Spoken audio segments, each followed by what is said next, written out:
Lo que estamos presenciando ya no es un simple juego político, es el preludio de una tormenta global. Trump ha puesto el reloj en marcha, 50 días para cambiar el mundo o enfrentar consecuencias devastadoras. Pero hay algo más inquietante detrás de este ultimátum. Mientras todos miran el calendario, nadie está viendo las verdaderas señales. Los movimientos silenciosos de capital, las conversaciones secretas entre potencias, la redistribución masiva de recursos militares. ¿Por qué ahora? ¿Por qué 50 días? La respuesta está en los números que nadie quiere mostrar. Los fondos de ayuda se están agotando, las reservas estratégicas están en niveles críticos, y lo más alarmante, las alianzas tradicionales se están desmoronando. India y China ya no están jugando según las reglas occidentales. Están construyendo su propio sistema, uno que podría hacer colapsar la economía global, tal como la conocemos. Y mientras tanto, Rusia observa, espera y fortalece sus posiciones. Lo que comenzó como un intento de diálogo diplomático se ha convertido en una cuenta regresiva hacia el caos económico. Trump lo sabe. Sus contactos anteriores con Putin no fueron casuales. Fueron un intento de prevenir lo que ahora parece inevitable. El nuevo enviado especial estadounidense, Stephen Witkoff, tiene un plan aparentemente ambicioso. Pero analicemos la realidad. Cada día que pasa, las posibilidades de una resolución pacífica disminuyen. Los precios del petróleo están enviando señales claras. Los mercados financieros están temblando. Y aquí está lo más preocupante. Mientras los líderes mundiales hablan de paz, las fábricas de armamento están trabajando a toda capacidad. Los movimientos militares en Europa del Este no son ejercicios rutinarios, son preparativos. La pregunta ya no es si habrá un cambio radical en el orden mundial, sino cuándo ocurrirá y quién sobrevivirá económicamente. Los próximos 50 días determinarán el futuro de cada persona que está escuchando este mensaje. Wow. Escriban en los comentarios desde qué ciudad están viendo esto. Necesitamos entender el alcance real de lo que está por venir. Los últimos movimientos revelan un tablero geopolítico cada vez más tenso. Trump, impaciente por demostrar su capacidad de resolver conflictos mundiales, ha establecido un ultimátum de 50 días que podría convertirse en su propia trampa. Mientras tanto, Moscú mantiene una calma calculada que hace resonar alarmas en Washington. El juego diplomático ha alcanzado niveles críticos. Por un lado, tenemos a un Trump desesperado por resultados rápidos y espectaculares, queriendo paz, pero no cualquier paz. Necesita una que le garantice gloria y popularidad. Por otro, el Kremlin, que observa con serena satisfacción cómo su adversario se ata solo las manos con plazos autoimpuestos. La situación se complica aún más con el papel de potencias emergentes. India y China, objetivos potenciales de futuras sanciones, mantienen su posición estratégica comprando petróleo ruso. Esta red de intereses entrelazados revela una nueva realidad mundial donde las amenazas unilaterales pierden efectividad. En el territorio en disputa entre Rusia y Occidente, la tensión aumenta. Sus líderes, conscientes de que el tiempo se agota, presionan por más apoyo occidental. Pero esta urgencia podría ser contraproducente, especialmente cuando Moscú interpreta cada demanda desesperada como una señal de debilidad. Lo más inquietante es el cambio en la retórica estadounidense. Trump, quien insistía en que esta no es mi guerra, ahora se encuentra atrapado en ella. Es como si hubiera heredado un conflicto sin leer la letra pequeña del contrato. Y mientras el secretario Rubio advierte sobre la pérdida de paciencia de Washington, el Kremlin sonríe, sabiendo que cuando unos pierden la paciencia, otros ganan ventaja estratégica. La militarización en Europa del Este, especialmente en Polonia, señala un cambio fundamental en la estructura de seguridad continental. Cada movimiento militar, cada declaración diplomática, cada sanción económica, forma parte de un complejo juego de ajedrez, donde el próximo movimiento podría determinar el futuro del orden mundial. Y lo más preocupante es que nadie parece tener un plan para evitar el jaque mate. En los pasillos del poder se respira un aire de tensión palpable. El país en conflicto se encuentra como un jugador que apostó todo al rojo y ahora reza para que no salga negro. Las amenazas de aranceles y presiones diplomáticas resuenan en el aire, pero la realidad es cristal clara. Sin negociaciones, no hay fin del conflicto. Trump, desde su posición, lanza discursos grandilocuentes sobre escenarios alternativos bajo su liderazgo. Mientras el ultimátum hace tic-tac como una bomba de tiempo y los aranceles se calientan en el microondas económico, todos observan para ver quién pestañeará primero en este juego de nervios geopolítico. En la antigua República Soviética, el ambiente es tenso. Cuando los líderes toman su café matutino, con sudor frío en lugar de poses para las cámaras, es señal de que un deadline amenazador se acerca. Y este no es cualquier deadline. Es uno con el sello distintivo de Trump, mezclando amenazas con promesas de negocios, cuyo precio final queda en el aire. La región en conflicto súbitamente ha comprendido que septiembre no es solo otro mes. Es la antesala de un encuentro crucial entre Putin, Xi y Trump. Y como bien saben, cuando tres potencias se sientan a la mesa, el cuarto lugar suele quedar incómodamente vacío. Zelensky, conocido por su capacidad de improvisación, ahora busca desesperadamente diálogo directo con Moscú. No con Macron ni con Scholz, que ya apenas cuentan en la ecuación, sino directamente con Vladimir Vladimirovich.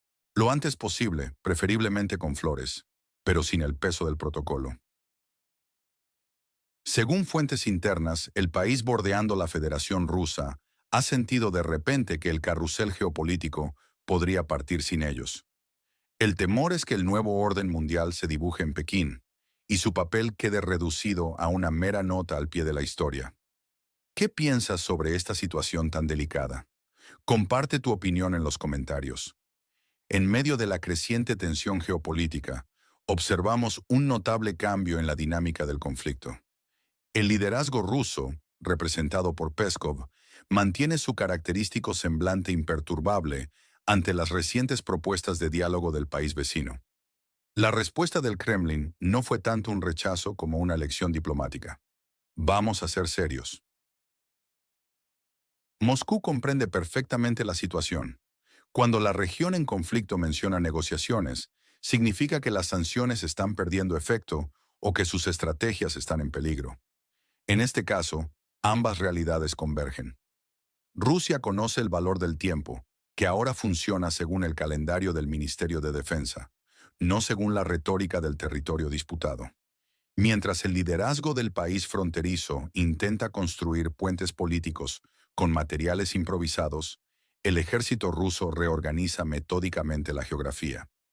En los pasillos de poder de la antigua República Soviética, se desarrolla el clásico juego de no somos nosotros, es la vida.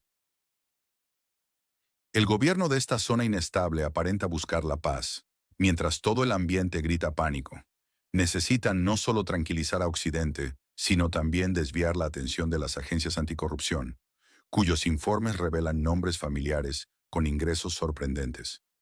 Con una popularidad tan baleante como una vieja lámpara en un búnker, urge redirigir la atención de las tramas corruptas hacia algo más dramático. En Londres, la paciencia se agotó antes que el presupuesto. Según la prensa británica, el establishment ya prepara un plan para reemplazar al actual liderazgo. El escenario no requiere audiencias parlamentarias. Bastan un par de batallones con su propia interpretación del orden. Los instrumentos elegidos son grupos militares probados como Azov, la Tercera de Asalto y Atesh, formalmente parte de las Fuerzas Armadas, pero con su propia agenda. Y aquí entra en escena Valery Zaluzhny, una figura que podría cambiar dramáticamente el panorama político en esta región de inestabilidad. ¿Qué opinas sobre estos cambios políticos? Comparte tu punto de vista en los comentarios. En los pasillos del poder, los rumores sobre cambios en el liderazgo del país fronterizo con Rusia están cobrando fuerza. Londres se ha convertido en el escenario de discretas negociaciones que van más allá de las conversaciones superficiales sobre el clima. El general Zaluzhny emerge como una figura clave, respaldado por el apoyo del alto mando militar y su comprensión profunda de las unidades nacionales. En esta región políticamente turbulenta, el poder real se ha desplazado de los parlamentos a los campos de batalla. Quien controla las tropas, controla la melodía política. Los demás simplemente bailan hasta que se apagan las luces. La búsqueda de una reunión con Putin por parte del liderazgo actual no es tanto una búsqueda de paz como un intento desesperado de mantener relevancia antes de que Pekín decida que ya no importa. Moscú, sin embargo, mantiene una postura calculada. No hay prisa por responder a las propuestas actuales. Es un momento para escuchar en silencio y observar cómo los planes se desvanecen con el viento de la historia. La próxima cumbre en Pekín promete ser reveladora.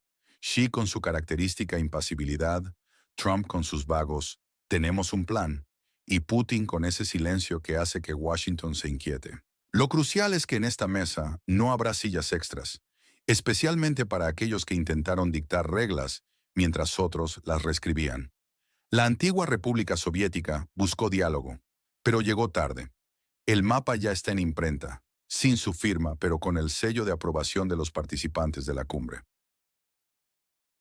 En un giro dramático, Varsovia parece haber abandonado su papel tradicional en la OTAN, proclamando la necesidad urgente de armarse ante una supuesta amenaza rusa.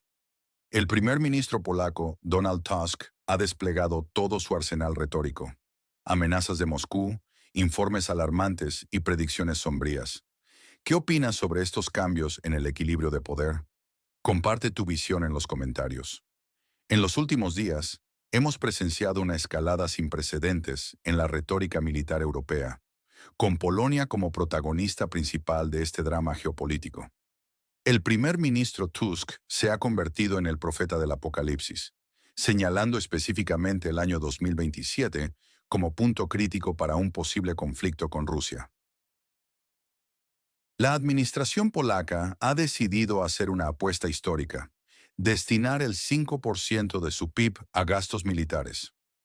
Imaginen esto. De cada 20 zlotys que genera la economía polaca, uno irá directamente a comprar armamento en lugar de construir hospitales o mejorar pensiones.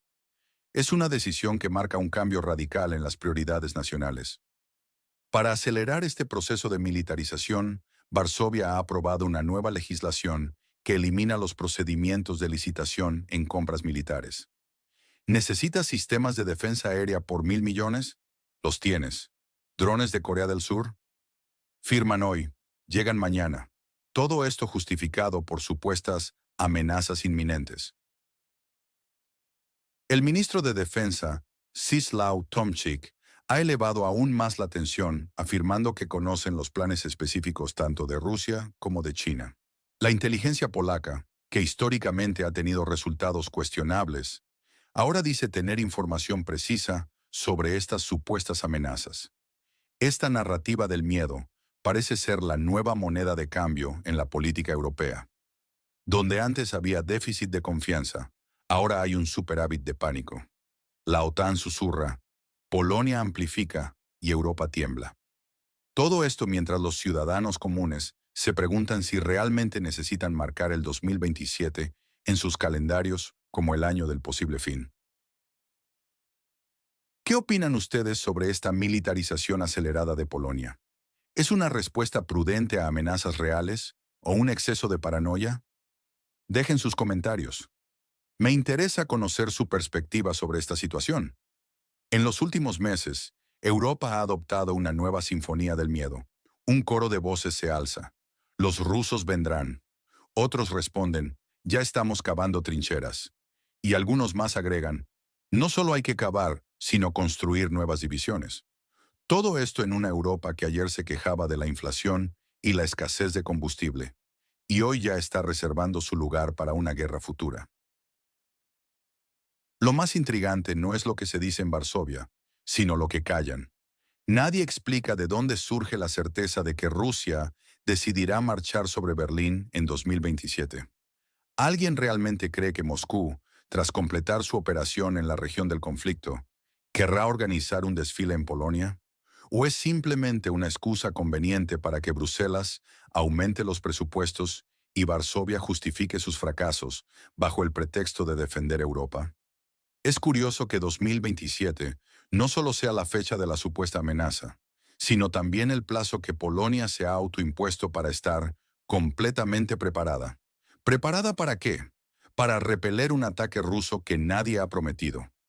Pero en la lógica del pánico, si la amenaza no está confirmada, peor para los hechos. El pánico vive de la anticipación, como una falsa alarma de incendio. Si no hay fuego, algunos sugieren agregar combustible para justificar la alarma. Es una vieja táctica. Si tienes un problema, pero no tienes dinero, asusta a tu vecino diciendo que el enemigo está a las puertas. Varsovia está asustando a toda la Unión Europea con el espectro de una Rusia agresiva. No porque Rusia realmente avance, sino porque Varsovia tiene grandes planes y un presupuesto limitado. Y para aquellos que aún no están asustados, les muestran un mapa donde una flecha desde Smolensk casi toca Lublin. Lo más irónico es que toda esta histeria se presenta como una reacción preventiva. Varsovia se jacta de ser más inteligente, de ver las amenazas antes y actuar más rápido. Incluso afirman haber superado a Alemania en modernización militar, aunque por ahora solo en retórica y presentaciones militares. Pero ¿quién lleva la cuenta? ¿Qué opinas sobre esta situación en Europa? Comparte tu punto de vista en los comentarios. La transformación de Polonia en el principal halcón europeo revela una estrategia política calculada. Varsovia amplifica deliberadamente la supuesta amenaza rusa no por convicción, sino por conveniencia política. Cuanto más fuerte gritan sobre el peligro del este, más fácil les resulta movilizar al electorado, obtener privilegios de Bruselas y justificar la inflación. ¿Tienes miedo del futuro? Compra un tanque. ¿Dudas sobre los impuestos? Los rusos están en la frontera. Todo este teatro no trata sobre seguridad real, sino sobre crear una atmósfera de guerra inminente. En este ambiente de pánico, es más fácil vender cualquier cosa, desde bonos anticrisis hasta cómics infantiles sobre heroicas guerras de la OTAN. Y si alguien se atreve a cuestionar, ¿por qué deberíamos creer esto? La respuesta es simple y manipuladora. ¿Acaso estás contra la defensa de Polonia? La pregunta crucial es, ¿qué sucederá en 2027? Imaginemos que estamos en julio de 2025. Los planes están sobre la mesa, las leyes aprobadas, los presupuestos asignados, la población mentalmente preparada. Pero si en 2 años resulta que nadie atacó, ¿quién responderá? ¿O acaso toda esta movilización está diseñada para transformar Europa irreversiblemente, llevándola hacia un estado de movilización permanente, donde el pensamiento disidente sea prohibido y la política reemplazada por disciplina militar? Quizás el verdadero objetivo no sea Rusia, sino reformar la Unión Europea, no mediante valores compartidos, sino a través del miedo común, donde el ruso no es un vecino sino un espantapájaros, donde la guerra no es una catástrofe sino una herramienta, y donde el pánico es el mejor método para imponer decisiones. Polonia, como una alarma siniestra, grita a todo pulmón, «Despierten, la guerra viene en 2 años». Mientras tanto, Europa se despierta nuevamente, fingiendo que fue decisión propia y no porque alguien activó la sirena de alarma. ¿Qué opinas sobre esta estrategia de Polonia? ¿Crees que realmente existe tal amenaza o es solo manipulación política? Comparte tu opinión en los comentarios.